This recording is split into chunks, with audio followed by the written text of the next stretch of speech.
have no idea how dangerous I am. I will cripple you. His only requests of the ports were that they guarantee not to automate their jobs. Everyone wants everyone else's jobs to automate, except their own. Can we extricate our purpose and identity from our work?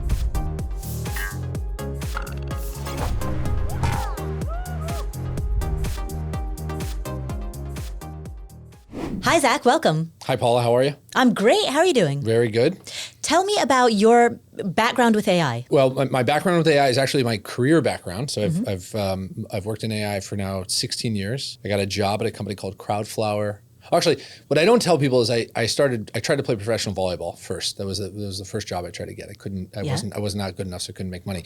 But then I came back to the Bay Area and got a job at a company called Crowdflower, which was a very early data labeling company. People have heard of Scale AI, the company that Meta just bought for half of it for $15 billion. Before Scale AI, there was a company called Crowdflower, and Crowdflower was building machines to help humans build large data sets. I worked there for 6 years and then found my way to a company called Lilt, which was building neural nets to solve machine translation. And from there, I went to OpenAI, where I was one of the first 100 employees and built the go-to-market team, which was sales, solutions, and partnerships. And then for the last 2 years, have built a global advisory firm. I have a couple academic positions and spend most of my time trying to figure out the answer to the question, what happens next, especially related to AI. Let's cut to the question that's on everyone's mind. Most of the people who are listening to this are knowledge workers. Will they have jobs in 5 years? Oh, so first of all, I'll answer the question because I'm obligated to. Yes, they will in 5 years. And I think many people will perhaps come to find that their job has not changed all that much. And there are some reasons for this I'll get to. There's a longer horizon that I think should be talked about, but I need to tell you and any listener that what we are discussing here, that the job automation problem is far more complicated and nuanced, as many things are, than simply will jobs disappear or will they not. Right. And we should couch this, so let's just talk about this as job creation versus job displacement. Let's make this part of the discussion that. In that, there are two camps, basically.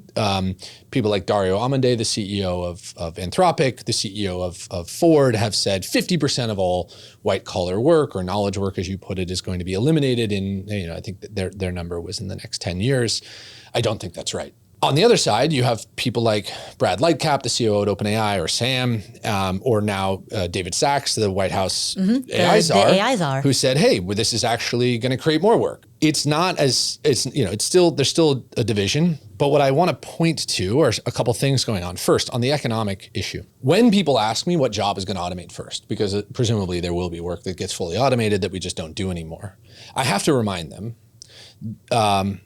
that we have special interests in this country and in this world that protect an exceptional amount of labor. Right. And we recently published a white paper called Illegal Automation, which sort of explores all the jobs that are protected just because of special interest policy. And so when people say, okay, well, fine, tell me what job is going to automate first, I say, show me the weakest union. Show me the weakest cartel or union that cannot protect their labor force well. And we'll come back to that in a second. Because that is the likelihood, right? And what I will remind people is software engineers do not have a union. That job became very luxurious very quickly, and they never thought that they needed to organize. And when people talk about the automation, the inevitable automation of software engineering, the only reason it really comports for me is because they don't have collective bargaining. Most other knowledge work does. Let's leave that aside. Now let's talk about what I think the big issue is. And the big issue is sort of the one that I think people struggle to talk about because it's way more nuanced than anyone wants. It's not a good discussion topic, but it is the emotional consequences of automation. Because I don't actually lose a lot of sleep worrying if we're going to have more and better food on the table. That's not what I worry about. What I worry about is, are we going to be able to answer the question, who am I? And it's highlighted all over the place. But the one moment in time I think that has best captured this issue, it happened in October 2024 when the dock workers went on strike. Do you remember this? I don't remember what happened at that time. The Longshoremen on October 2nd last year walked off the job site.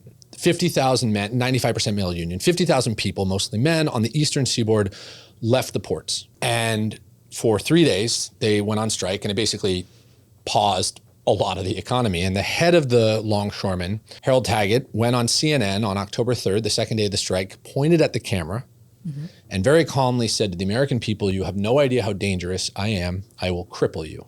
Wow. Guess what his asks were? Better pay, more time off, possibly more safety and security measures? You have nailed the three things that every union has asked since we organized labor. Mm-hmm. None of those were his requests. His only requests of the ports were that they guarantee not to automate their jobs. That was the request. And the picket signs read, robots don't pay taxes and automation hurts families. So I tried to meet with him, sent him a note. He did not want to meet. I sent him a thoughtful note. He sent something less so back. He did not want to meet with me, but we met with a bunch of longshoremen because I was super fascinated. I had this eerie sensation, one, that this could be something really scary and like bad and like an actual and economic issue. But I also had this sense that like, wait, this might be the thing. So I went and met with a bunch of these guys. We asked them a battery of questions. Of the questions we asked, 4 told us everything we needed to know. The first question we asked, what is the most important part of your job? Multiple choice question. 5 of the 7 said community. Second question we asked, it told us everything we needed to know. Do you believe you could be gainfully employed outside the union? 5 of the 7 said either agree or strongly agree. There's plenty of skilled and semi-skilled physical labor jobs available. Third question, was anyone in your family in the union? 4 of the 7 said yes, their father, their uncle, or their grandfather is in the union. And the last question, do you want anyone in your family to be in the union? 5 of the 7 said yes. 1 of the 7 said they were going to continue having children until they had a son, so their son could be in the union. Wow. Now, what does this tell you? It's not an economic issue. We all day, you and I, everyone here, asks ourselves and people around us explicitly sometimes, when is this good or service going to be better, faster, or cheaper? Without recognizing that what we are asking is, when is this good or service going to have a human extricated from the manufacturing of it? And what I realized is one of the questions that I finally figured out I needed to ask these guys was, who do they think benefits economically when we automate the ports? Like, to what end are we automating the ports? I talk about a bit of it in the book, but I'll ask you the same question. Who benefits economically if we automate the ports? I would say if goods and services become more efficient, cheaper to produce, then the American people benefit. Or everyone. Right, exactly, everyone. Including, eventually, the dock workers and their kids. Right. And this paints this incredibly important picture against the backdrop that we face today, which is we all want everyone else's jobs to automate. We are all sitting around being like, when is the accountant going to get automated? When is the lawyer going to be automated? When are these judges, all these small claims? But you want to have a small claims court hearing? 2 years. Right. Permitting office. When are the permitters going to be automated? I don't want to wait 9 months for a permit. And by the way, for good reason. We are economic actors who have been conditioned to believe the world should get better and faster and cheaper. And what you have taught people for the last 14 years is along those lines. Here's how we can make the world more affordable all the time. And the problem is, we're now faced with the opportunity of putting a lot more food that's a lot better at a lot lower cost on the table, and it's going to come not at an emotion or not an economic cost, but an emotional one. And the thing that I cannot stop staring at now is the future where everyone wants everyone else's jobs to automate except their own. And I have to remind everyone that we are all descendants of people whose jobs were automated to our economic benefit. And we just forgotten about it. We forgot about the sacrifices they paid, many of them probably emotional, in order for us to live the bounty that we have. And this is what I have to tell people. This is the answer that doesn't work in terms of sound bites. But whether or not your specific job gets automated is actually less of a concern. I'm not saying this to tell someone that they shouldn't be upset, but it's not the economic concern you think it is. It's the emotional one. Can we extricate our purpose and identity from our work? Because if we can't, then we're not going to let any of our work be automated. This is just going to be one of these incredible things where we actually fight to the death for a job that some of us don't even like, because the idea that we won't do that thing and we aren't on that career path is just terrifying. And anyway, so this to me is, when people talk about job automation, it's far more nuanced than than what a machine can do. It has far more to do with what special interest will let those machines do, and then it has a lot to do with what will we actually allow ourselves. How will we allow ourselves to sort of reimagine the purpose of being alive? And if we do, by the way, if we do, I think what we are going to discover is there is a ton more interesting work to be done. There is so much that's not being done today that we would like to do, and so much that is being done that we'd like to do more of. The world would like more good chefs. The world would love more good artists. The world would love more good coaches and teachers and massage therapists. Like, there's a bunch of work that we would love humans to do more of that we don't pay enough for, or we don't have a great enough demand for because the supply can't actually meet. And I'm very eager to explore a far more human world that I think arrives as a result of this automation, but it just may not be something that our generation is quite ready for. What I'm hearing in your answer, and let's walk through this example. I'm thinking about a 53-year-old attorney who, on one hand, there's the emotional component that they have always identified as an attorney. And to a great extent, many of us, it's natural and human to have a sense of identity that is built into your work. We see this with a lot of retirees, in which people retire and they don't anticipate the loss of identity that comes with retirement. I remind everyone the two most common last names in the United States are Miller and Smith, Right. because we used to name ourselves after our professions. Right, So exactly. this is nothing new. You know, you're not Paula, podcast host, Right. but 300 years ago, you might have been. Right, exactly. So there's this very natural human tendency to self-identify with your work. And so if I think about this 53-year-old attorney, right, there's the identity component of it, but then there's also the fact that this attorney maybe has a job that, let's just say hypothetically, that job gets automated away, and we can put a pin in that because that may or may not happen, right? I'm glad you're there with me. It's a little more nuanced than that, but it's yes, more nuanced than that. Keep going. I'm willing. Let's go into a Black Mirror hypothetical in which the job gets automated away, right? And suddenly they find themselves without a job, and at 53 they feel as though they can't retrain or they don't want to retrain. But they don't know what else they could possibly do because they don't want to, become a veterinarian. Yeah, of course. You said a lot that I want to explore. I want to first propose that we rephrase one of the critical natures of the question. You said the Black Mirror outcome. Oh, okay. You said the Black Mirror outcome where we automate legal services. Is that Black Mirror? And by the way, I'm not proposing that I want all lawyers to lose their jobs. I want to be on the record on this. It's not that I want people to lose their work. I also am pretty eager to find a world where we much more efficiently litigate things.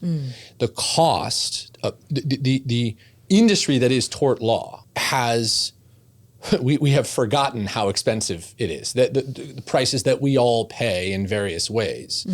Just a tax on all goods and services because any given company can be sued at any given moment by any number of people, mean that the insurance against that company and the risk against that company means they have to pass a bunch of other costs to us. And this is everywhere. I mean, this just exists all over the place. I'm not sure a world where we automate legal services is not a much better one. Now, the world where everyone loses work and we don't know what to do and it becomes very scary, I agree, can feel very Black Mirror in some respect. But I am very excited to discover a world where we can spend a lot more of our time doing much higher value things. So let's come back to that. Now, as for the 53-year-old lawyer, a lot of things have to be true in order for a 53-year-old lawyer to lose their job to full automation, right? Presumably you're around the peak of your career. Just for the sake of the argument, are they a partner at a law firm or they're their own practice? Let's say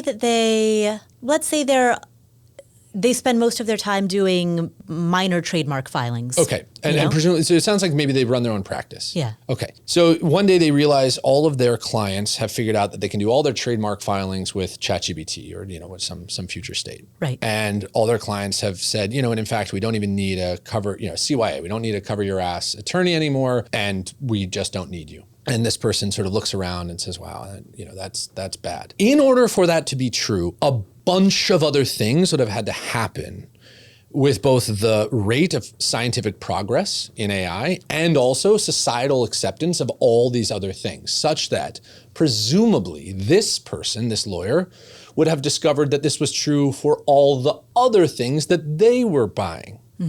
It's very hard to imagine a world where one service becomes unnecessary, but every other service doesn't. Now, in a world where it's just the attorney and just the trademark attorneys, I agree, we have a distribution problem. And this is one of the things people talk about.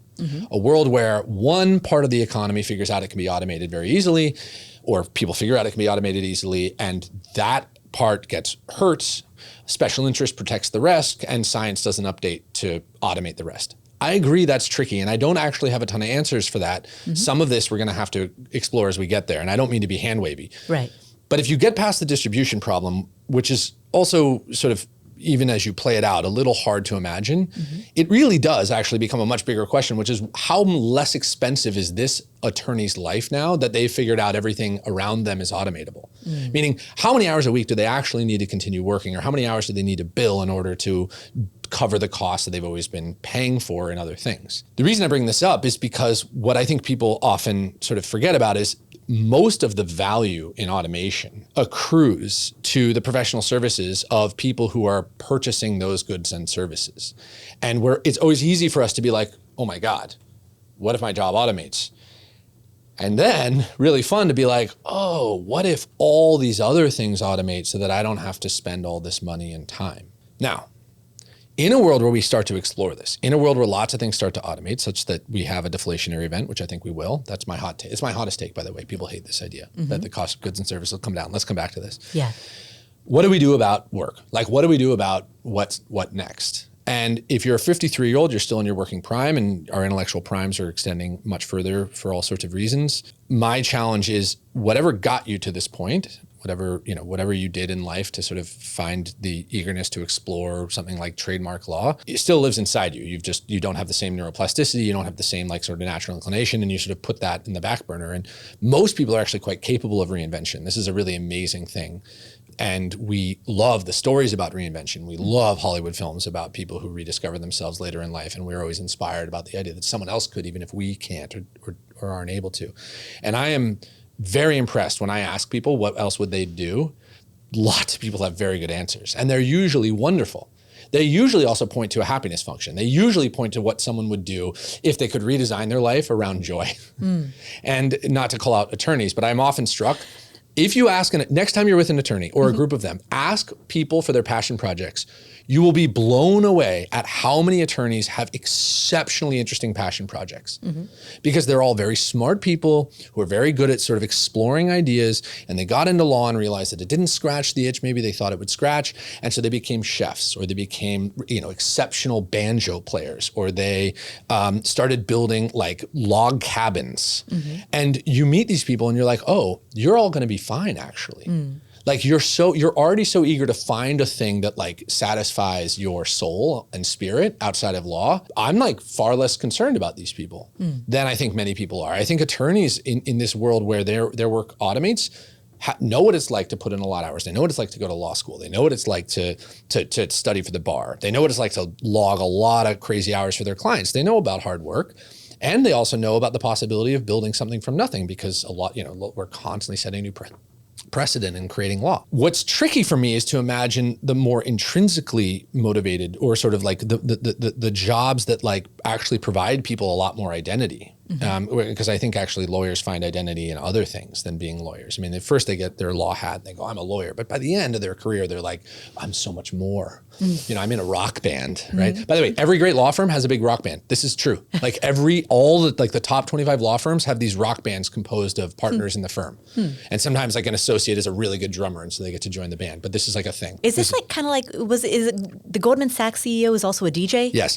He is also, this is a separate issue. I think he's looking for, everything's a club. We will talk about this later. All right. But I think, my expectation is that for a lot of people, rediscovery will be somewhat joyful, quite frankly. Like I think we're so scared of rediscovery because of our status quo bias, but I think for a lot of people, it will be joyful. What I worry about is the people who, for whom the work is like core to their identity. It's not just an economic outcome. It is super core to their identity. And for a lot of these people, and I actually often observe that accountants are these people. I don't know why, but accountants actually, I do know why. There's a lot of research that suggests this. Accountants love the numbers. Like they get into it because they love numbers and they like this work. And I am more concerned, quite honestly, about the rediscovery of the accountant and the CPA, who I also think will be fine because we are good at rediscovering ourselves, but there is just going to be jobs that are more aligned to sort of personal like reawakenings. Right. But what I'm hearing you talk about is essentially a future in which, under this hypothetical, due to advancements in AI, a lot of people essentially reach the early retirement problem. Often in early retirement, people then are faced with, okay, who am I now that I'm not a lawyer? Oh, it turns out I'm a stand-up comedian. Yeah.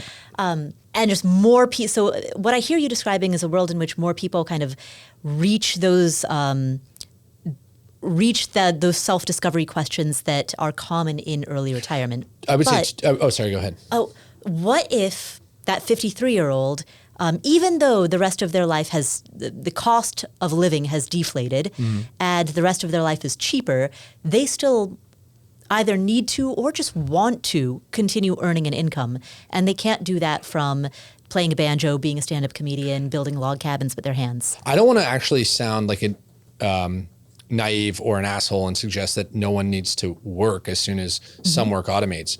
I'm simply suggesting that the practice of rediscovery may be exceptionally challenging, but also may be welcome in some cases. And for this 53-year-old attorney, again, so much would have to be true in order for trademark law to be fully automated. And that's the thing we have to remember. And by the way, it's not just a technical issue, it's a societal issue. One of the things we write a ton about is societal thresholds and technological thresholds. Technological threshold asks the question, what can a machine do? Societal threshold asks the question, what do we want a machine to do? In order for a job to fully automate, you have to meet a lot of societal thresholds along the way, right? Like, what would it take for you to fly in a plane that didn't have a pilot? Wow. A lot. Yeah. You don't even have to answer it. Yeah. You'll throw it out there. My point is, can planes fly themselves? Yes, absolutely they can. Do you want to get in a plane with a pilot? Yes, you do.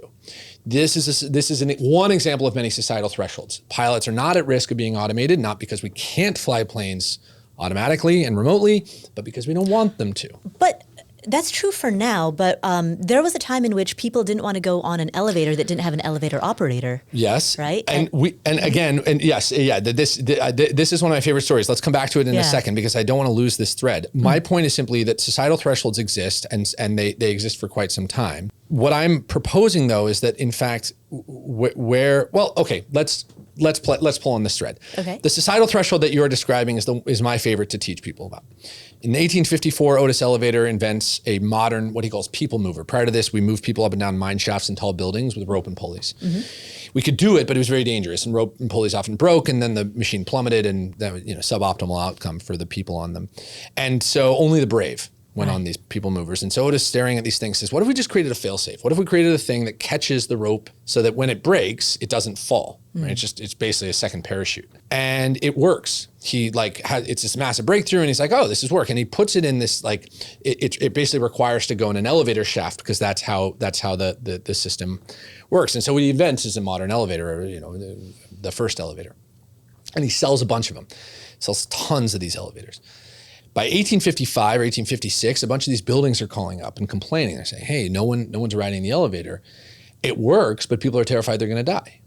So Otis has a problem. He's met the technological threshold. He's built a machine that works empirically. It moves people up and down safely, but he hasn't met the societal threshold. He has not convinced people that they should ride in it.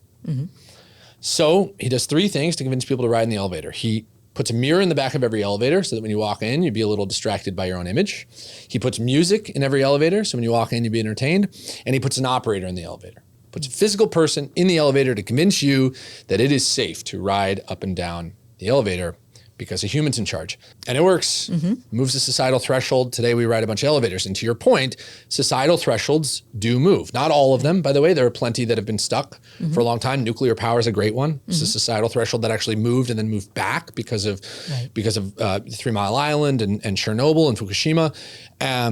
DDT is an example of a societal threshold that moved back for good, right? We discovered, hey, this thing works, but it comes at an incredible cost. We don't want it. And then we have a bunch of societal thresholds that sort of float around. GMOs and CRISPR are great examples of technologies that work really well. And we're like, God, I just don't, we don't know. In some cases, it's reasonable, ethics and playing God. In other cases, it's mostly bad public perception. We now know that GMOs don't actually really do a whole lot of harm. And so I say this because just because a machine can do something doesn't mean it will. And you point that out very well. And I think we should recognize that so much of the work that we do today may in fact be protected by just the rate at which society wants to change. Taxi drivers sort of, are screaming right now about the Waymos, and 1.3 million people die on the roads every year globally, and it's very easy right now to look at the taxi drivers and say, those poor guys. And I'm like, yeah, I agree. I feel bad for people who lose their jobs, and also I would love if no human ever drove a car again. Like those two things can be true. Right. And then what it points to is this bigger question about the 53-year-old attorney or about anyone sort of on this path, which is in a world where all progress has cost, where like we are trying to build a better place collectively.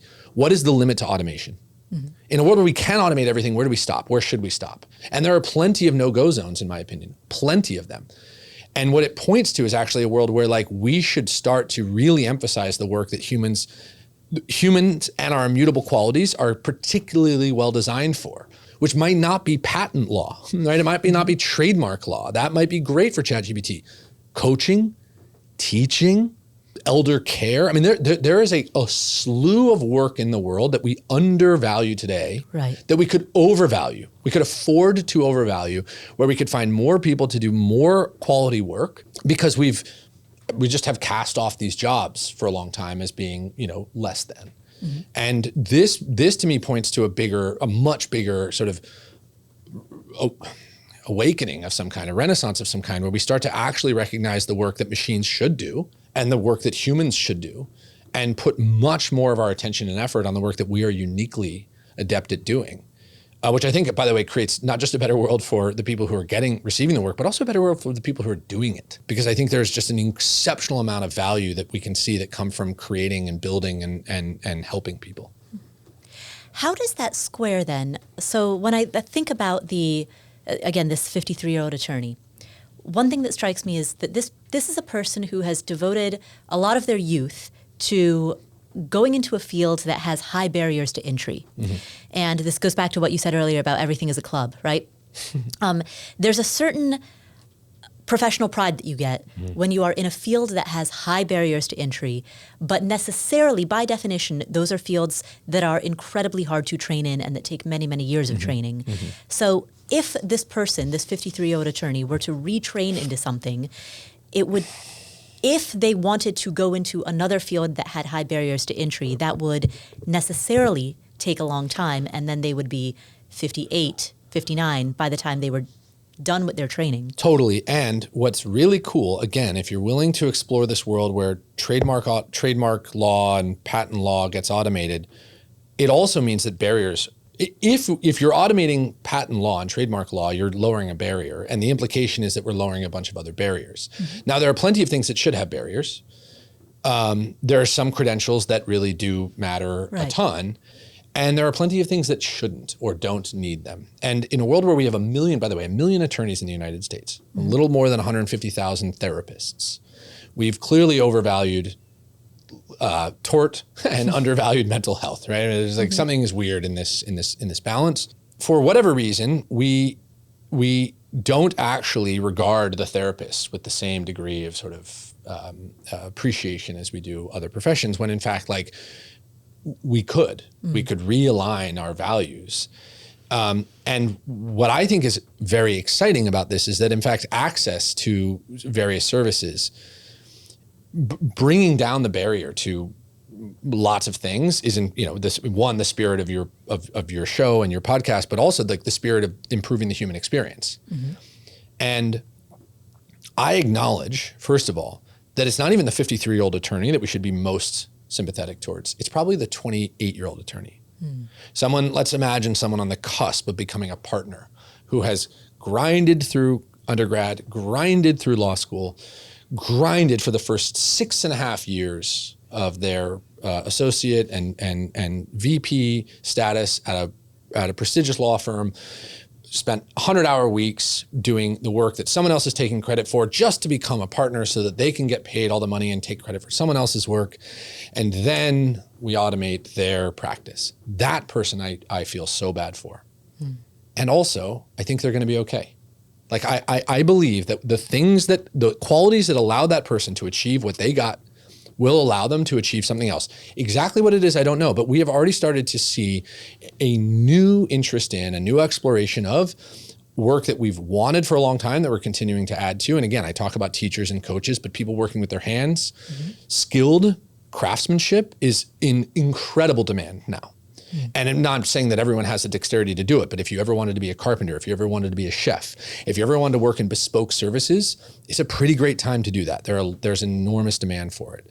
People, I meet plumbers and electricians all the time who are doing like really interesting work, who are also making way more money than I think anyone fully realizes. Oh, yeah. Who like absolutely. are turning down clients constantly.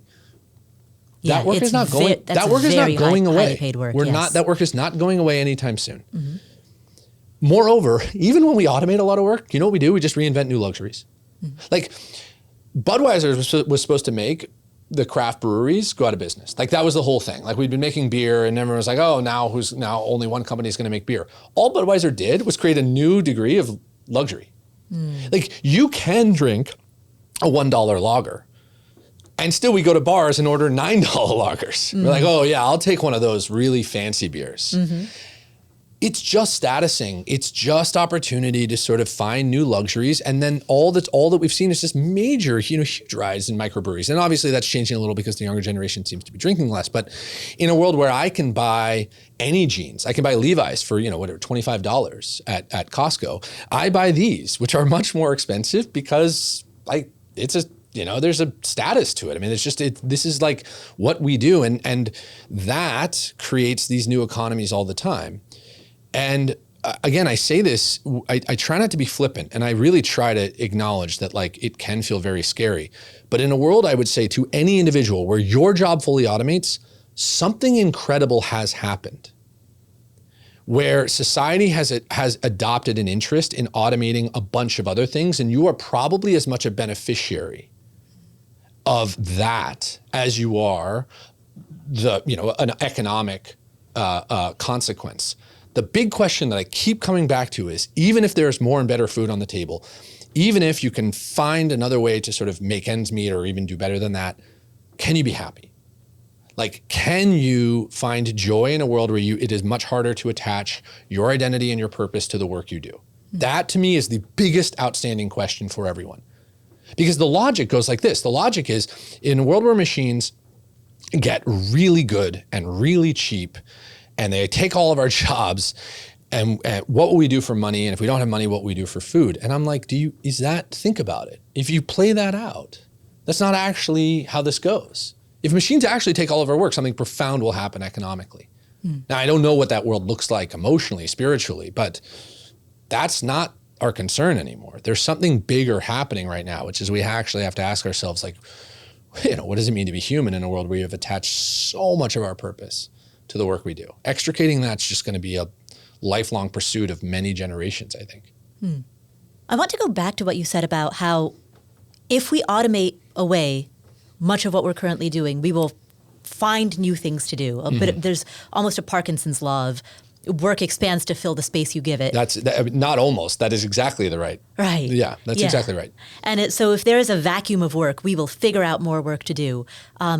What could that look like? Are we talking about building underwater cities? Are we talking about... Okay, first let me say this, because everything I say from here on out, people already think I'm naive, so I'm willing to be accused of. Optimism is very easily construed as other things. But if you had told Phil Knight so Phil Knight starts Nike in 1971, and Phil Knight, by the way, has been ambitious since he was born. Like Phil Knight came out of the womb being like, I'm going to take over the world. And, you can see it everywhere, right? Like he's turned Portland into something, even what he's done with the University of Oregon. By the way, Shoe Dog, you should read, obviously you've read it. Amazing book. Yeah. It's one of my favorite business biographies. If you'd asked Phil Knight in 1971, how's everyone going to buy Nikes? How's everyone going to buy these shoes? He would have said, we're going to open stores everywhere. We're going to open a store everywhere on Earth. And he did.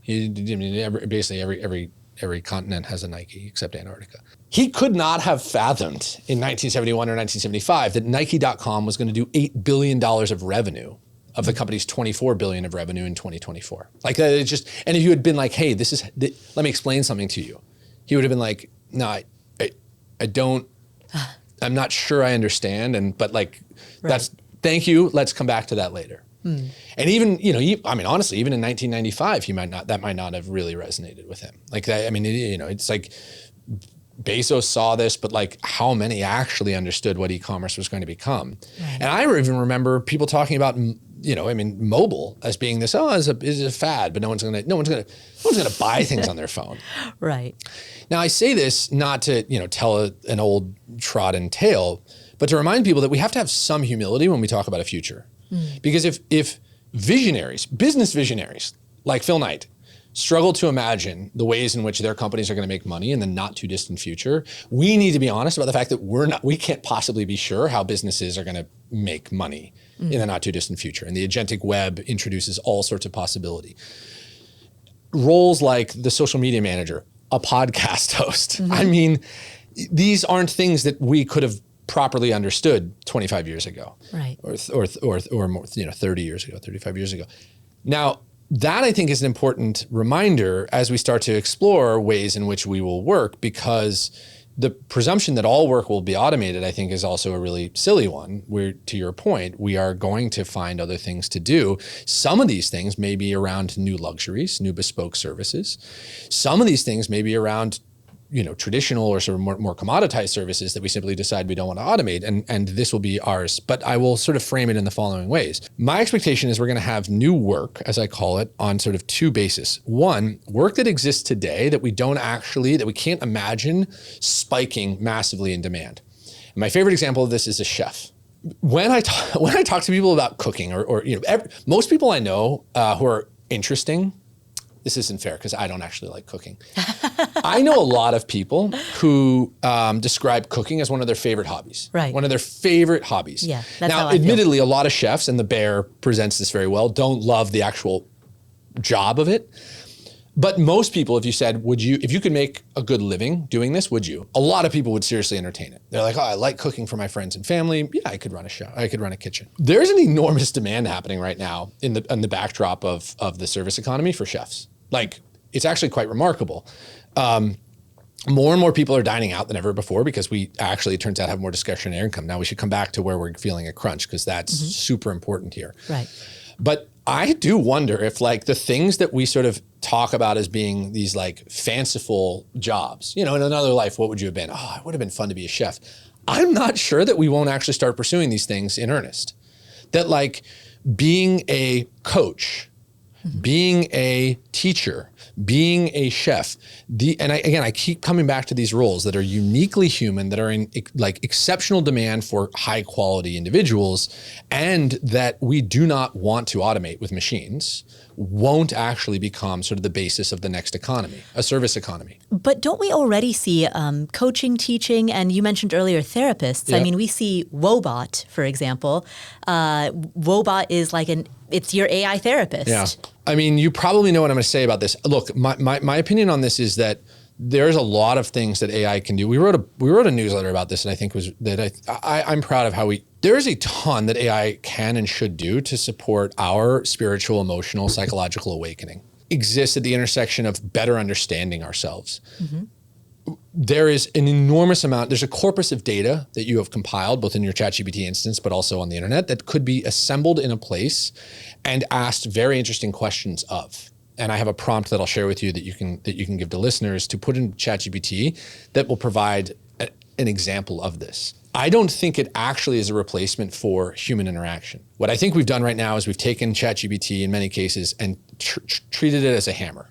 And then everything looks like a nail. Right, we're regarding it as like a close combat weapon. That's not the optimal use of this. The optimal use of this is for it to make sense of incredible reams of information, to find the nuggets of truth and really interesting distillation, and then to spend time with individuals and people who are trained in the art of therapy or in the practice of it to help us. The current wave of sort of treating AI as this like silver bullet is dangerous. And now obviously a lot of people can't afford therapy today. That's a separate issue which we need to address, which is a supply issue. There are not enough good therapists in the world relative to the total population who wants them. This is something that we know. But again, I'll point back to this. I'll use me as an example. I don't want to make this too personal. Right. I don't want to see a robo-therapist. I want to use AI to deeply understand some incredible truths that a therapist could not have unearthed, and then spend time with my therapist on these things. Someone who can set boundaries, someone who can intuit my voice and intuit my body language, who can tell me no, who can refuse prompts very willingly. This is important, and I think losing sight of this is important. And you'll hear me sort of find a backstop against many of these applications. But again, there's a lot that you can extend this pretty far. I mean, I think what we are going to discover is there is a limit to a lot of automation that we are willing to accept. In a world where you could automate everything, right? Just take this to the limit. Where would you stop? Well, okay. You don't have to answer that, but it is a question for everyone. And I think we are collectively sort of starting to ask these questions. And I think the backstop is much further than we realize, but actually not as far as dystopia. Like there is a place where we say, you know what? No, this is like this experience matters. Like this, I do not want to get rid of. So you talked about supply and demand. You personally don't want to see a robotherapist, but there's some proportion of people who seek therapists who are willing and able to seek a robotherapist. And if the demand for robotherapists ends up exceeding the supply of therapists, then we have, right? Which it has, right? Today. Then the supply-demand imbalance, it kind of tips in the opposite direction. So where we started, pre-AI was that the supply of therapists could not meet the demand of people who wanted it. And now what we're starting to see is an inversion of that. And we can imagine this, you personally may not want that robotherapist, but if enough people do, then that could dramatically upset the practice of therapy and the profession of therapy as a whole. Well, that's not how I see it. I mean, I think the commoditization of most goods and services ends up just creating new bespoke. Again, it's like the diner just led to this massive spike in Michelin star. Like fine dining exists because so many people can eat out with next to nothing. I mean, the reason that we keep creating these very expensive experiences is because we keep commoditizing other ones. The 5-star hotel and resort is constantly trying to reinvent itself because the 4-star resort is constantly improving its experience, because the 3-star resort is constantly improving its experience. Like my dad traveled with me very recently, and I took him to, I flew him, luxuriously and put him up luxuriously. This is a doctor who, has done well for himself, but has never really done, very fancy things. And he looked around and he goes, holy shit, this is nice. Because this is a guy forever who it was like, whoa, when did everything get so fancy? And the reason all these things have gotten, and we take for granted, the reason most things have gotten so fancy is because the baseline of things is just always getting better, always getting better. And what used to, like the 4-star hotel today is what a 5-star hotel used to feel like. And we're just constantly trying to toggle how much more. I mean, the Bugattis and the Koenigseggs, these cars that have 2,000 horsepower, because Corvette produced a $100,000 car with 1,000 horsepower, or Tesla made it's like Elon Musk has forced all these people to recalibrate what fast is. And everything is just getting less expensive. And so we're constantly trying to invent new luxuries. And I remind people of this because I don't think people at the limit of their practice. The bigger issue, I would say, is not actually, are we going to automate the therapist? I don't think that's going to happen. I think that the market for people who want personal therapy, good personal therapy, is going to expand and already is. My real concern is, how do we help people believe that they should see a therapist, not a robotherapist? Like, how do we create a world where people can, and this goes to a theory that I have called dehumanization, which is the concept that at some point we are exploring a world where an individual is at greater and greater risk of having more interest in a virtual reality than a physical one.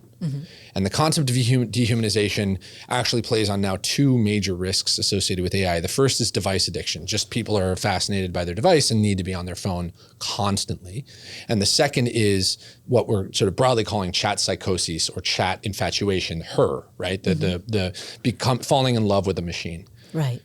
These 2 issues, Harari talks about the latter, talks about bots should not pretend to be human, and we should not allow machines to anthropomorphize. I agree with that. I believe that we should actually policy self-regulate, the company should, and policy a restriction on what we allow a machine to pretend to be. And we should fight corporations' interest in naming them and treating them like people. On the other side, we need to have an honest conversation about the fact that the device has, we are coming to pay down the debts of device addiction, especially in a younger generation that is far more anxious and reclusive and isolated and depressed than prior. That to me points to an issue that actually stares us in the face today way more than identity displacement. How do we create a world where people are more interested in a physical reality than a virtual one? When parents are like, what about my job? When people are like, what about Terminator? What about the misaligned superintelligence? I'm willing to have these conversations. We can talk about these things, but dehumanization is the one staring at us right now. Right. And that honestly is a policy issue, but it's also an alternatives issue. We have to build physical worlds that people are excited to live in. The most noble thing I think we can do now is reinvest in the physical society that we have long forsaken. Suburban sprawl. The average American does not live within walking distance of their grocery store or coffee shop. Highways, these like 12-lane monster highways that are just destroying arable land and park zones, creating spaces, reinvesting in the spaces in which we live so that children can find a renewed love for nature and the world, to me is like just the most important thing, and actually challenging people to focus on their local politicians. Everyone wants to talk about DC, I get it. I mean, there's a lot to talk about. If we all just started holding our local politicians more accountable, electing people who are committed to investing in physical spaces that we all love to be in and holding them accountable to do so, wow, we would make a lot of change really quickly. And that to me is the most important way that we can fight this threat of dehumanization, which we've sort of roundabout gotten to, which is why do so many kids want to talk to a chat bot rather than their friends or a therapist? Well, I mean, I think to that question, why do people want to talk to a chatbot rather than their friends or a therapist? Therapists cost money, friends are judgmental, chatbots are neither. And so to that end, I think there's a lot of promise that people feel when they talk to a chatbot. You see this on South Park, actually, parodied very, very well on South Park, where it's reducing a degree of friction that exists in a healthy way where your therapist draws boundaries and your friends actually push back and people want something that is more frictionless. Right. Which I get. But I think we are going to discover that there is an exceptional cost to that and that we want to reinvest. I also will say that I think the younger generation is particularly interested in this in a way that an older generation is not, because the younger generation has become particularly infatuated with, interested in a virtual experience. Right. And this I think we should describe as a problem to solve in the immediate sense, the way we described smoking and alcoholism. Right. In the 50s, we looked at a lot of experts looked at the United States and said, oh boy, we're all going to die of lung cancer and liver failure if we don't correct this. And we went about ways of changing public perception and then also policying some pretty important decisions. And within 2 generations, we see people that don't want to smoke or drink at all, almost to a sort of ridiculous extent. And I'm like, we need to start regarding device addiction and virtual infatuation the same way. Like we actually have to treat this as a societal epidemic. Right. I mean, the virtual infatuation, that it doesn't surprise me that I can see how the thread would be drawn from the pandemic era where people were going on Zoom dates to the post-pandemic era of having an AI boyfriend or girlfriend. It seems... there's a kind of a natural progression when you've spent 2 years going on Zoom dating, right? For people who are single during the pandemic, there's a very natural progression from that. Or even, the Zoom dating one is like an obvious, like I think for a lot of people that's like dystopian. And I would say it even slightly differently. During the pandemic on a Friday night, you didn't ask yourself, do I want to go out or not? Like you weren't even making it was just like, look, now I stay inside. And the recalibrating over 2 years of basic habits, like should I go outside or should I stay inside, to I'm going to stay inside, what should I do inside? That's a pernicious cycle, because it means that the default setting is inside. The default setting is device. And the lucky ones in the pandemic, and I say lucky because I remember, I mean, it's not like I didn't live through this. It's the lucky ones, not even the smart ones. The lucky ones found habits and hobbies that didn't require their screen. And I say lucky because some people were very deliberate, but a lot of people just got, they found baking or they found pottery or they found crocheting. Right. And it's good for you. you came out unscathed. And for a lot of people, it was like, no, I got really into Netflix and I watched every show. Or I got really into video games, which by the way, I did. The last video game era of my life was during the pandemic, and I was playing, I don't know, probably 3 or 4 hours a day. I remember this actually with some degree of shame, quite honestly. I don't think I've talked about this a bunch, with some very close friends.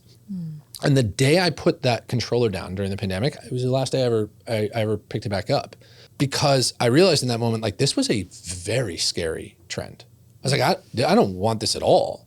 I don't want to do an hour of it a day. Like, this is not how I want to spend my free time. And then it started to occur to me, like, how many other people have reconditioned themselves to believe that this is a day? Right. That is haunting, and it's not anyone's fault. It's like there's an institutional failure. I mean, I'll say it. In California, we shut down the schools, we shut down the beaches. Can you imagine, against the better judgment of even scientists, and said, figure it out.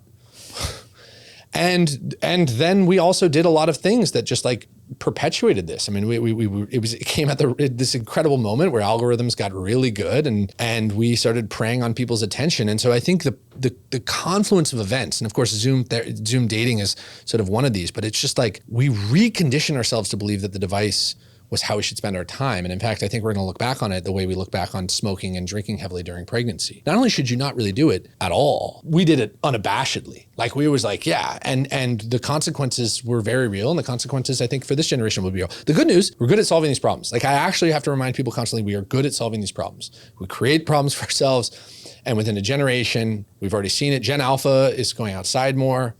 They're returning to the physical spaces. They're talking about they're talking about the Gen Zers as screenagers, which is, borrows this popular term. So, and parents are describing it, like younger millennial parents are sort of describing the difference in their kids.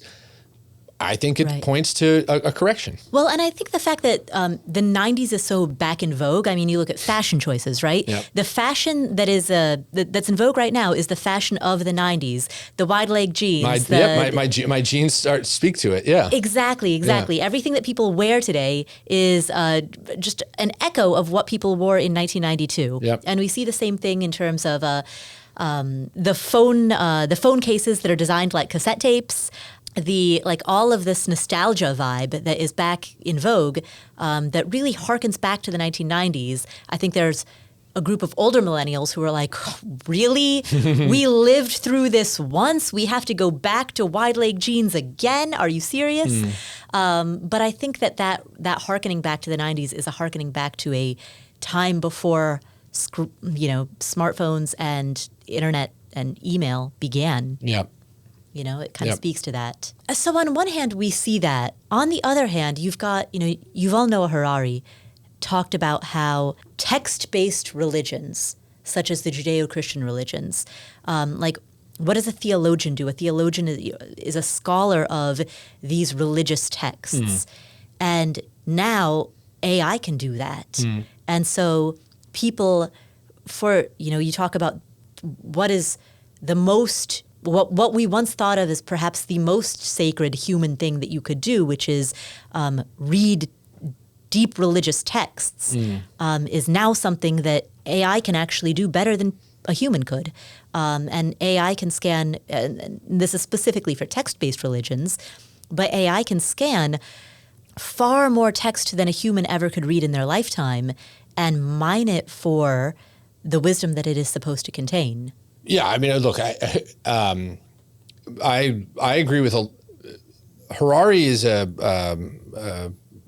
brilliant in the way that he sort of composes a narrative against so much information, and I think it's what makes him such a popular writer and thinker. And I agree with a lot of what he says.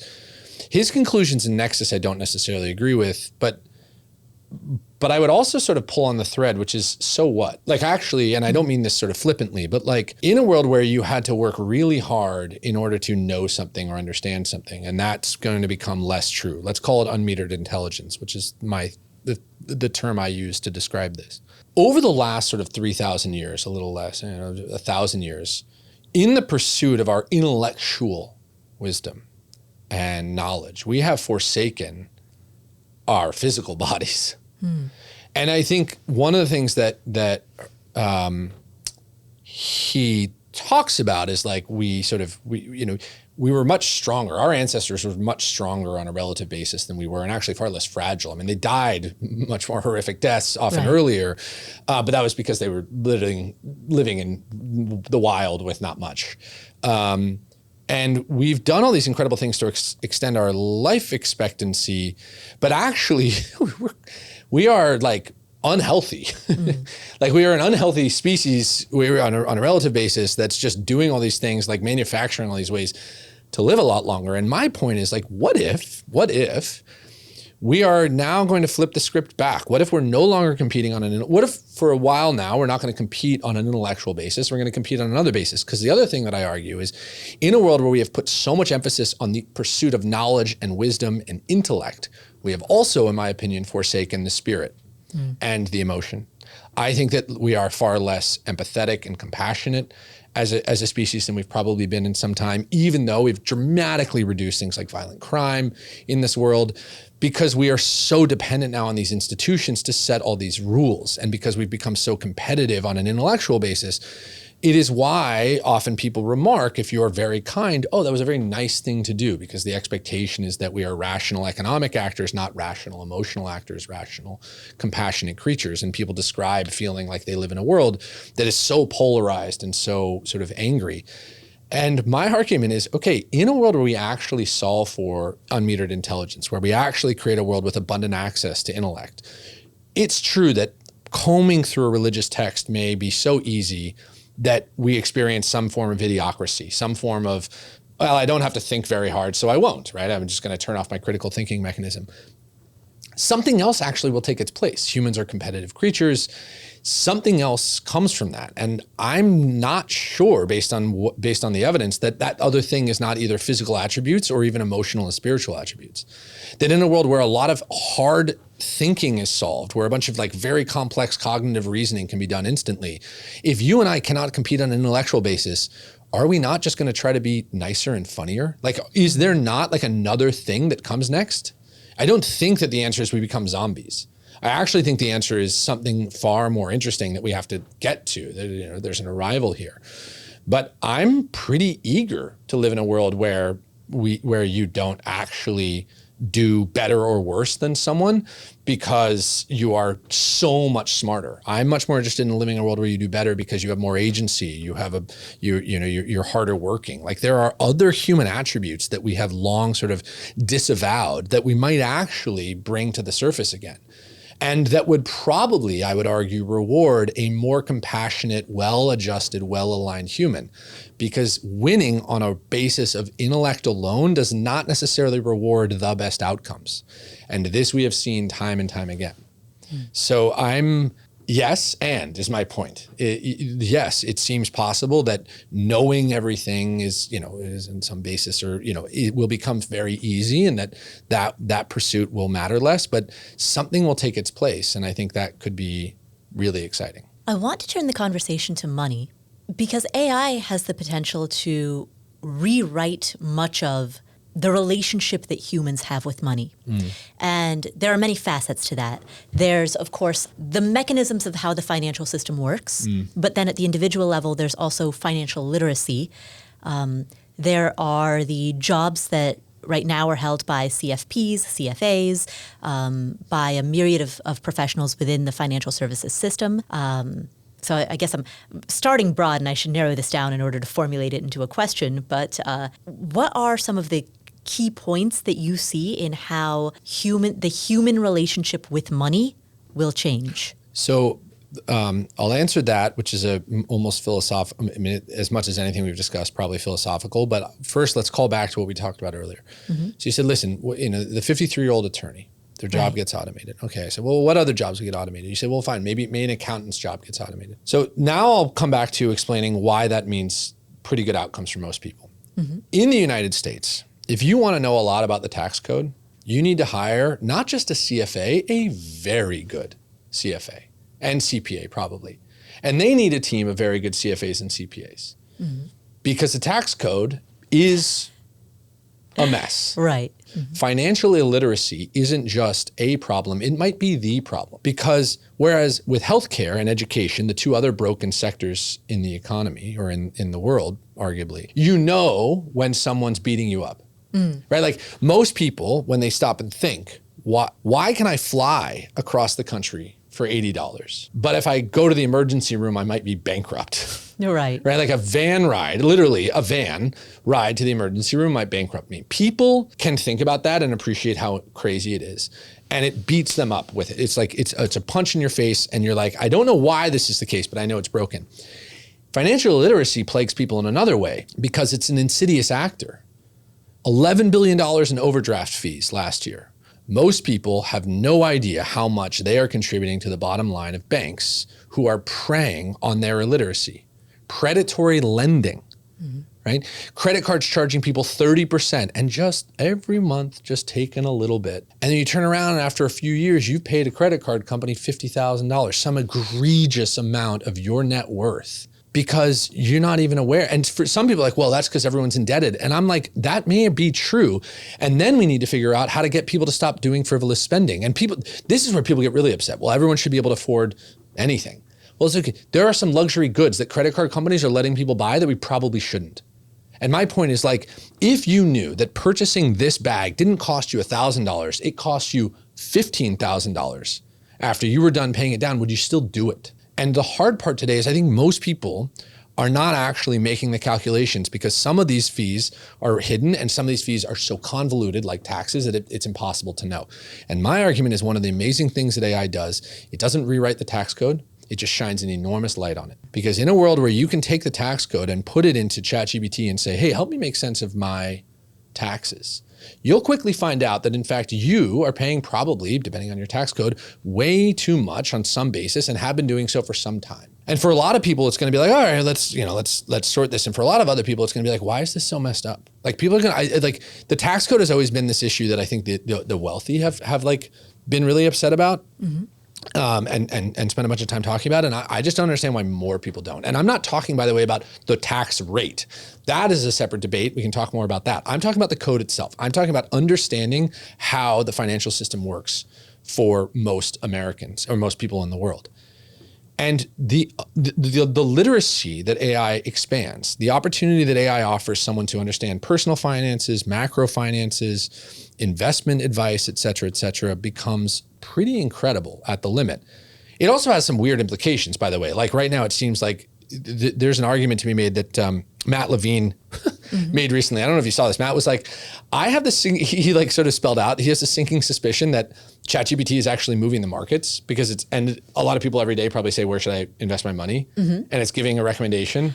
And then they're playing that recommendation and then that's moving the market. So it's actually informing the model. It gets a little weird.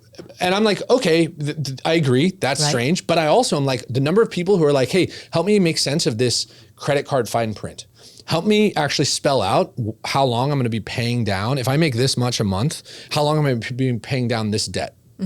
And, they're just like every day you're exposed, you hear about these horror stories of people who discovered that like they're underwater on their car, they're underwater on their education and the predatory lending and debt that afflicts a lot of people. A lot of it is because we don't know. A lot of people have just taken money they didn't know they shouldn't take because the system was designed to give them money, right? They want to borrow, you want principal and interest against that. Fixing that is like number one in fixing financial services. And we talk in length in the book. It's not about making the system, it's not about realigning incentives. I'm not proposing that we could realign incentives tomorrow and have everyone in Washington, D.C. care deeply about the average American. Sorry for that hot take. But I am proposing that people will find out quickly how much they are being preyed on. That like knowing in this case is more than half the battle. And discovering ways in which you can actually start to unpack all the debt or unburden a bunch of financial obligations that you don't want, I actually think solves a tremendous number of problems. Now, the other two problems we have to talk about are education and healthcare. And just to go back to the relationship to money, we live in a world, as you and I described earlier, that is so unfathomable on every basis for our great grandparents. I mean, like most of the things that we enjoy on a day-to-day basis, you couldn't have even described to them. Right. And for most, what you and I described as discretionary, but it's probably even more than discretionary. It's the foodstuffs that are less expensive. It's lots of stuff that's less expensive. We live very luxurious, bountiful lives. And this is where people feel the pain. This is the burden. This is the burden of living, particularly in the United States, but also most of the world. And our relationship to money right now is so inextricably connected with our relationship to our housing, our healthcare, and our education that it's charged because everyone is feeling like they are further from the thing, even if the rest of their lives are getting so much better. And I think AI does two things. First is it shines a light on these things. It shines a light on the brokenness of these institutions. The second thing is it makes everything even more inexpensive. And so in industries that are not prohibitively broken because of special interest and crazy regulatory policies, people are going to be like, wow, this is really nice. And all of a sudden you start to look at education, you start to look at healthcare and you go, why is a TV $7 and an MRI is $4,000? Like, what is happening? And this, I think, leads to this incredible moment where we start to realize that actually our lives are far less expensive than we realize. Our relationship with money is right now so corrupted by the fact that the three things that are so integral to survival have felt expensive for way longer than they needed to feel expensive for. And that buying a plane ticket should feel like a trip to primary care, right? These are things that we should just get to do. Yes, I consider it, but I'm not going to go bankrupt because of it. Now, on that note, if we can actually get through this next chapter, if we can figure out a world where we can allow for healthcare, housing, and education to deflate in cost and massively expand access, then, and I think we will, for what it's worth, there was going to be incredible pressure to do so in all sorts of different ways. Then I think we will arrive at a place where people actually do start to ask, how much money do I need? Because today it's one of these, it's so charged. And if I even bring it up, people are like, that's so callous of you. You realize how many people are paycheck to paycheck. And I get it. Then I have to remind people that even paycheck to paycheck in the United States is better than very good salary 100 years ago. It's just we just forget these things. I actually do wonder all the time, quite frankly, what does a dollar mean to you in a world where things get so much less expensive, and how badly do people clamor for them? I think that lots of people are going to want to compete on a luxury basis, and we're going to constantly invent new bespoke goods, and there's just going to be all sorts of status associated with some things. But at the same time, I'm like, yeah, in a world where we know that we are happiest when we are in physical community with friends and family, we're going to discover quickly that people are far more willing to explore the limit to what they need, because what they need is sort of allows them a much more comfortable life. Well, so there are a few elements at play here that I kind of want to unpack. So one is the current reality that three elements of spending that are integral to our security and comfort, housing, healthcare, and education, are incredibly expensive and have been over the past many decades have been rising at a rate that is much greater than inflation. They're inflating at a faster cost than makes sense. Exactly. All right. So on one hand, you've got that going on, and they are catastrophically expensive in some cases. So it's not just that they're a little expensive; it's that when something breaks in healthcare, it can break catastrophically. If you can't get housing, you are homeless, et cetera, et cetera. Right. Yeah. Exactly. So on one side, you've got that going on, right? And those three elements are very fundamental to our security, and to the security of our children, right? Yep. Like any parent wants to know that their kid, at least in the domains of housing, healthcare, education, is going to be okay. Yep. So you've got that going on one side. And then you've got, and this is, I think, the avocado toast criticism that particularly young people, I think, unfairly get.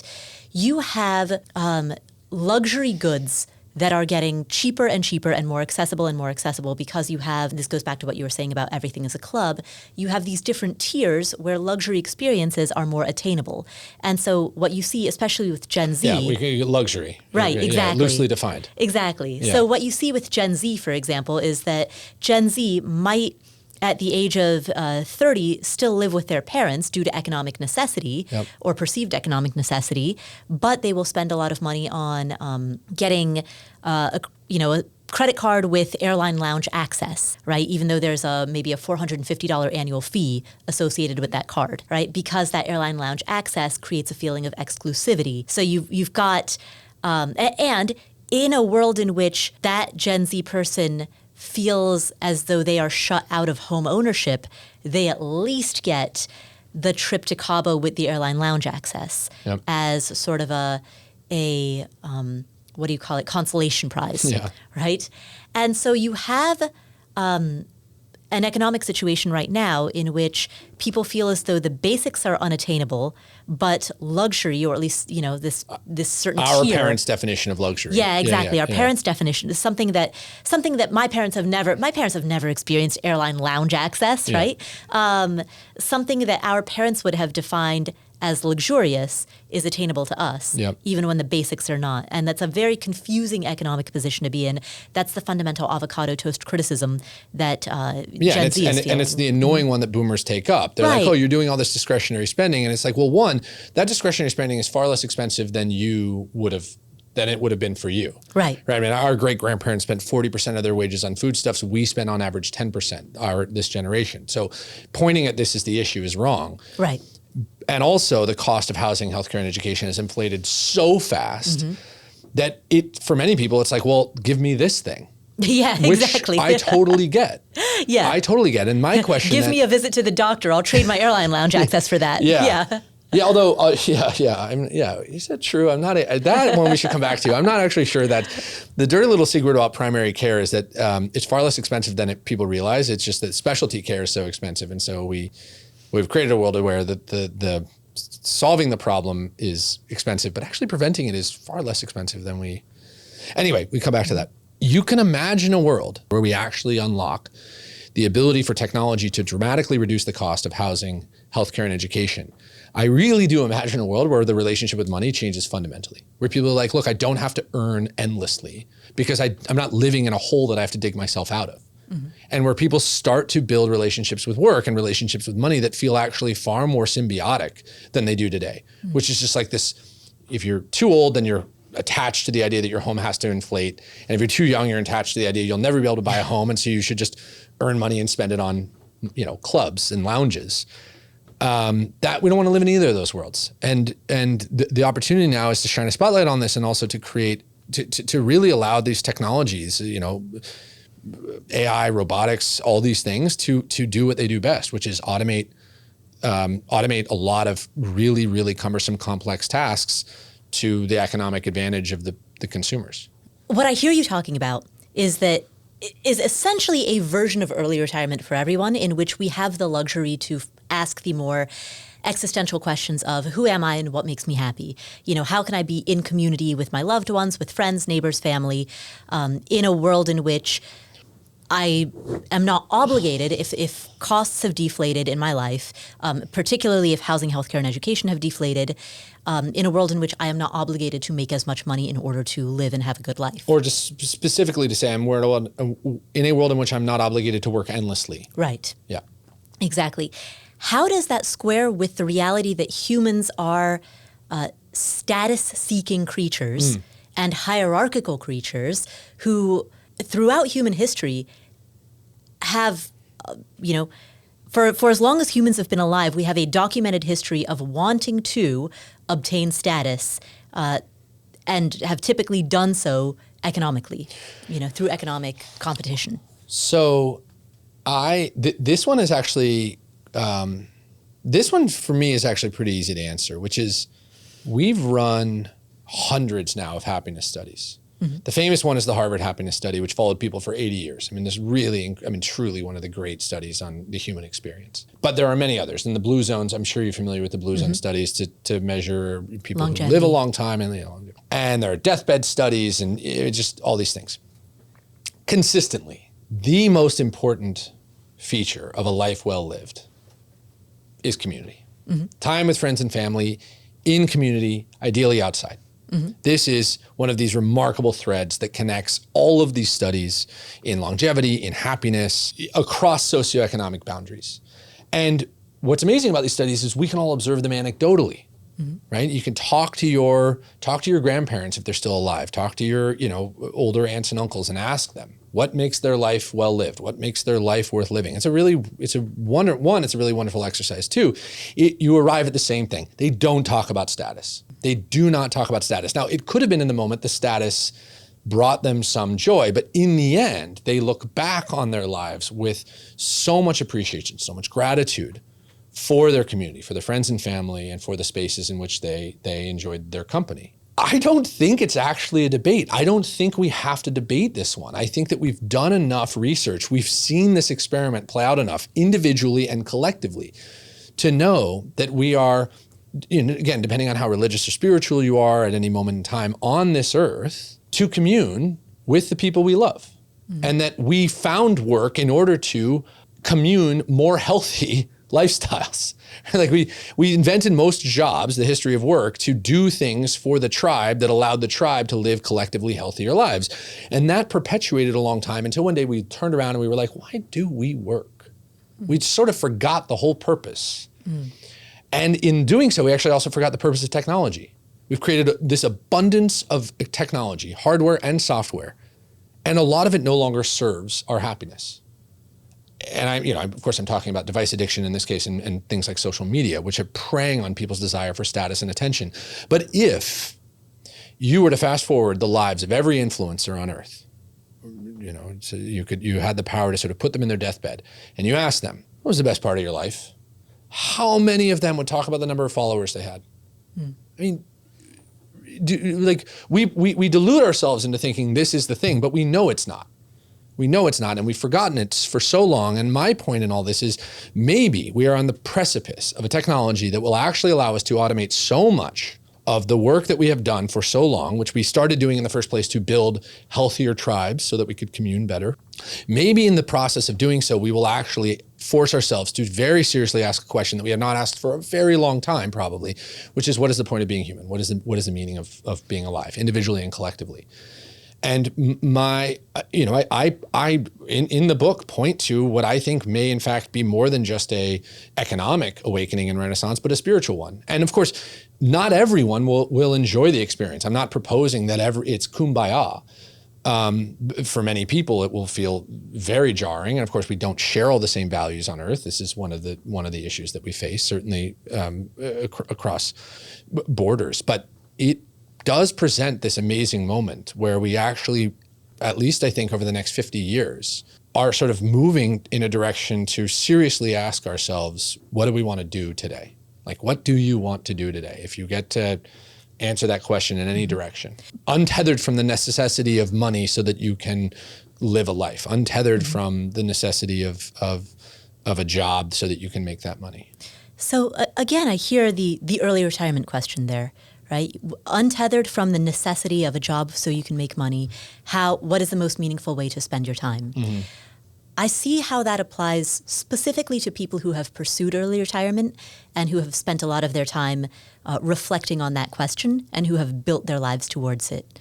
But if we reach a point in which broader swaths of aggregate society, through innovation and through automation, are able to reach that same state, would it not be the case that I think at least some proportion of them would say, without the benefit of deathbed hindsight, I want to differentiate myself such that I have status in this society, right? But going back to the airline lounge, what is the benefit of an airline lounge? I mean, besides like some free cubes of cheese. It's to walk through the doors amidst a bunch of people who cannot. Exactly. I'm sure we will come up with new ways of differentiating ourselves. Some of them may be physical or emotional. The competition has a lot of different angles and arts, culture, science, lots of ways to explore this. I mean, every day it feels like we're inventing a new, very popular sport, right? If you haven't heard the World Rodeo League, that's going to be very big soon. I played volleyball in high school and college. My wife was a very elite volleyball player. Volleyball is women's volleyball, I think isn't the next big women's sport. I think it's the next big sport. And my argument is like, we're constantly discovering new ways to compete that are not economic in nature necessarily, because we're good at competing, and there are plenty of ways to not compete necessarily on economic status. Pickleball. Yeah. Pick a sport. I mean, it's truly like padel, if you haven't been paying attention, is the new tennis. Esports. I mean, we're great at finding new ways to compete. I'm not proposing that we live in some la-la land where we all, wander aimlessly like zombies, happy that we have our, ham and cheese sandwich. That's not panacea for me. Panacea is a world where you have access to healthcare, housing, and education such that you don't worry about your survival. And then we ask the question, what do I want to do today? And for many people, that will mean work a lot. And there will be plenty of things that you can do. We find, Parkinson's, we figure out a way to, Parkinson's law, Parkinson's law. We figure out a way to fill the time. Right. And for many people, it will be to recreate. And by the way, my theory of idiocracy says for many people, it will be to do nothing. I think one of the great costs of optionality and freedom is the freedom to waste it. And we have to accept this as a society. So many people point to the idiocracy of people, that a lot of people have stopped critically thinking as one of these great plagues. And I'm like, well, sort of. But in a world where we actually have so much abundance, someone's ability to do nothing is a mark of a lot of success. I'm not saying I like that outcome, and I pray that people find personal agency and motivation to explore their limits, their personal limits. But it is something we have to reconcile, that we have created a world with so much that if you want to stop critically thinking, you can. And I'm saying that for many people, once we find a world where we can provide, where technology has allowed us to provide housing, healthcare, and education more affordably, which it will. I mean, it will, and it will soon. I mean, the primary care doctor is going to move to our mobile device over the next 10 years in such a remarkable way. I don't think people are fully yet appreciative. And Mackenzie Price and Alpha School is promoting this theory of 2-hour learning that is going to put an AI-powered tutor in the hands of every child on Earth. And that is super exciting. Like, this is happening, and it's going to happen, by the way, against the best wishes of the institutions, because the institutions are trying to keep the status quo. And also, when we achieve this, plenty of people are going to say, I want to keep grinding. That's fine. I'm okay with that. That is great. And plenty of people are going to say, I want to recreate. And plenty of people are going to say, I want to do nothing. My point is, it's very hard to even have these, it's even hard to explore these eventualities, because so many people today say, I can't even imagine that. I can't imagine that. And I think, to your point, there are 2 reasons they say they can't imagine this. 3. The first is identity displacement, what I talked about earlier. It's very hard for anyone to imagine their life or purpose without their work. That is something that people don't like doing. The second is the internet productivity phenomenon. The internet promised it would make us more productive, which it did, and people somehow still work basically just as much as they used to, and I acknowledge that. Though I remind people, we do work less than our parents and grandparents. The average work week is actually shortening, and some of this is policy, but some of this is productivity. But the third, the reason I really think, is that we have trapped ourselves in our devices. We have actually forgotten the vision of what life could be, because we have become so addicted to the technologies that were designed to free us in the first place. And I prove this point, by the way, by asking people to see their screen time, which I have discovered is the most intimate question one man can ask another. Because like a guy, it's the demographic, if you'll just imagine with me, is usually a white male in IT. And they'll say, I don't know why you think AI is going to automate this stuff and it'll give me more time. Look at my day. And I say, that's fine. Could I just see your screen time? Could I see how much time you actually spend in front of your device? And of course, I can't ask them to see their TV screen time, but if I could, and I could aggregate these things, what I've discovered is that we have just actually so badly conflated our device time with productivity, and we waste so much time in our actual day that most people, and by the way, it's such a problem because people are so ashamed of it that we're not even willing to point at it and talk about it. We can't even as a society have honest conversations about these things because people are so embarrassed and ashamed of their own affliction. It's taboo, right? It's commensurate with porn and gambling. I am on a crusade to convince people that we actually have far more time in the day than we realize. And that we should start by recapturing that time from the companies that stole it. We should start by recapturing our attention from the companies that are preying on it, and then actually start to really explore, okay, now that I found time in a day that I had previously, what would I do with this time? Because I do think, and I'm not on this campaign that personal responsibility is the only way that you can pick yourself up, but man, there are a lot of people in this world that have rediscovered the value of their own time and are living pretty wonderful lives as a result. And that's not to say we shouldn't do all these other things, but it is to say that I think we have truly forgotten how much of our day we waste at the altar of the display, of the device. Laura Vanderkam has some excellent time use studies, has created a great synopsis of American time use studies in which people track their time in 15-minute increments, and has documented very, very well how in the span of a 168-hour week, we have even people with busy careers, multiple young children. She has 4 children of her own, with athletic hobbies, still have actually far more time than they perceive themselves to have. Partially, it's because they're thinking about work even when they're not at work. So there's the Slack cognitive notification. There's that cognitive residue in which you overestimate the amount of time that you work because you're thinking about it even when you're showering. And partially, as to your point, it's time wasted on the device is not necessarily, when you're absentmindedly scrolling through Instagram, you don't necessarily recognize that you are taking a break. And Instagram is like the obvious one. And it's easy to point at Meta and say, what hath God wrought? And this is the new Philip Morris, and it is, right?